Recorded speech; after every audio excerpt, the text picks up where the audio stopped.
Mate, I'm the ecto of morphs. The top shelf. For those who don't know, what is an ectomorph? An ectomorph. So, look, there was a bloke, I think he was a biologist or something, or it might have been a psychologist by the name of William Sheldon back in the 1940s.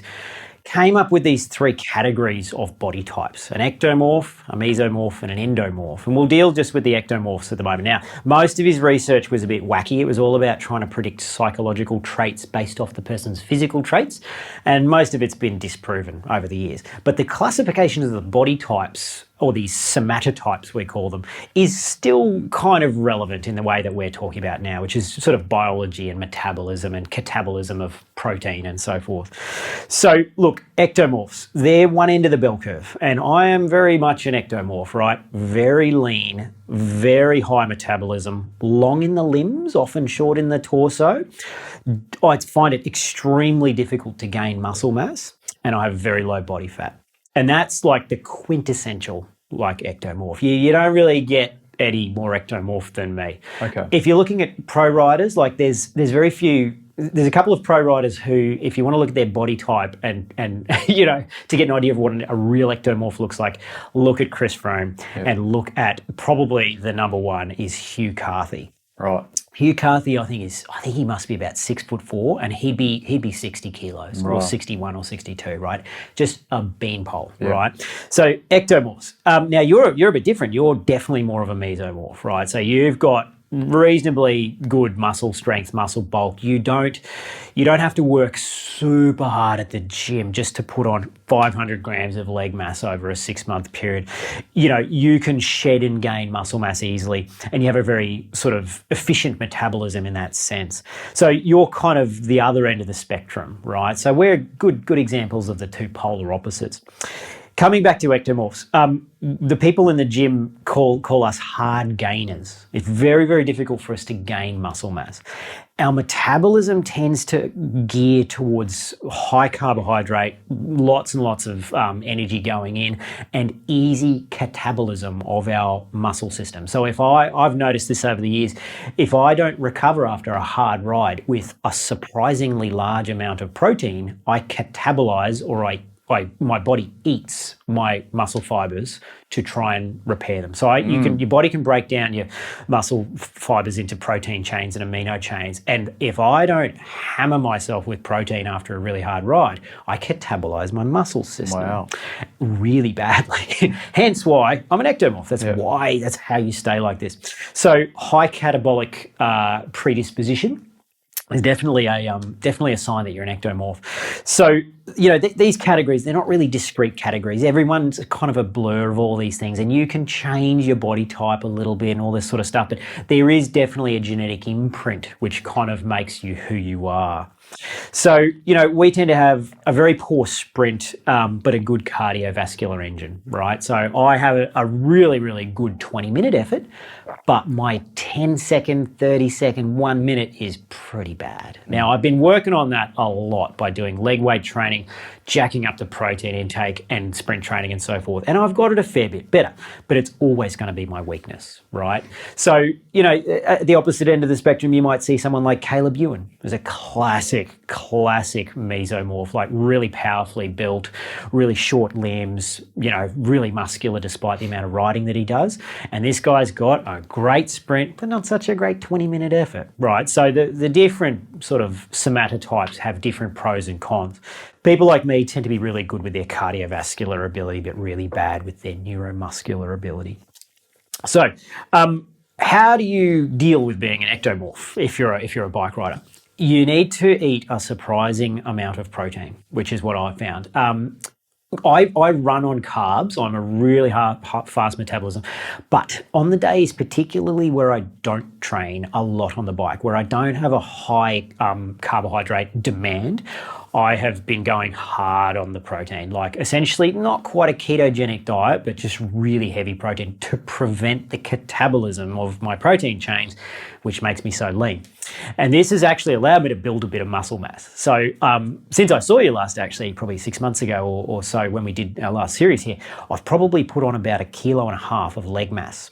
Wow. And it's I did notice your jeans were a bit tighter. yeah, mate, and they've shrunk in the wash. But what that has done, so I've been smashing the leg weights at the gym. I've always known I should do this, but I've finally got off my butt and done it, right?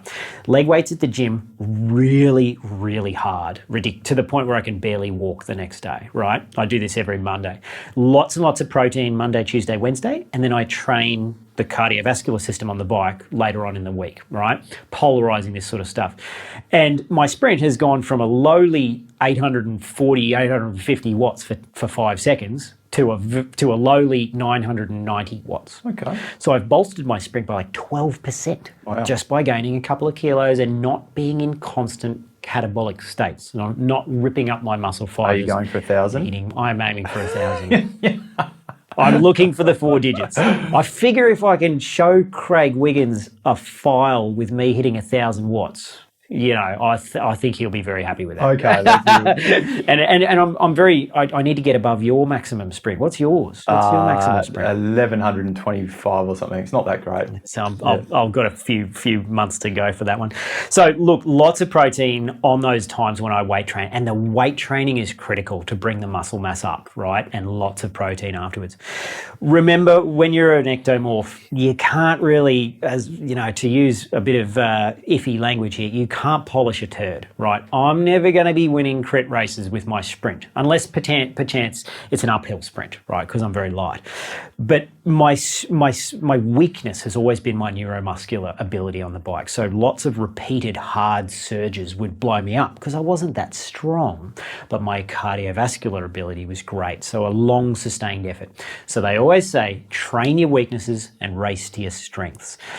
I've been training my weakness, which has always been my neuromuscular efforts, and always pretty much with ectomorphs, that is the case. So you need to work on your weaknesses, build your neuromuscular power, protein on those days, leg weight training in particular. For me, I've found once a week going really hard is the way to go, but other people go like twice a week and not as hard, and jack the protein up on those days after to try and just bring that muscle mass up a little bit. It doesn't take much, but then once you're not in that catabolic state, turns out you have a lot more energy on the bike as well. And so, you know, be wary if you're a fast metabolism ectomorph of just carbs, you know, because I can eat stupendous amounts of carbohydrates and not put on half a kilo.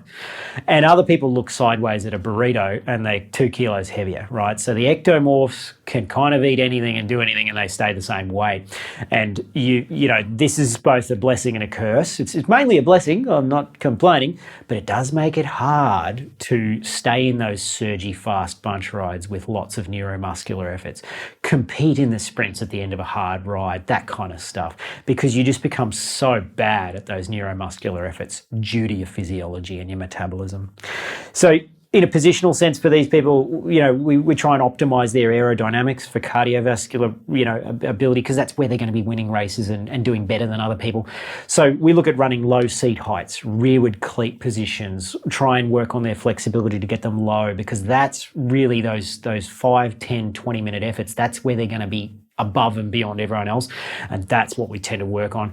We don't try and optimize their position much for sprinting because they're not going to be winning races in a sprint anyway, right? Like I said before, it's very difficult to polish a turd, but you do need, when you're an ectomorph, to work on your weaknesses, because working on these things will leave you with a much higher neuromuscular capacity, which means you'll be a lot less cooked when you get to the end of that bunch ride where there's been a lot of spikes in your load, so that you'll be in much better condition to win the race cardiovascularly. Yeah.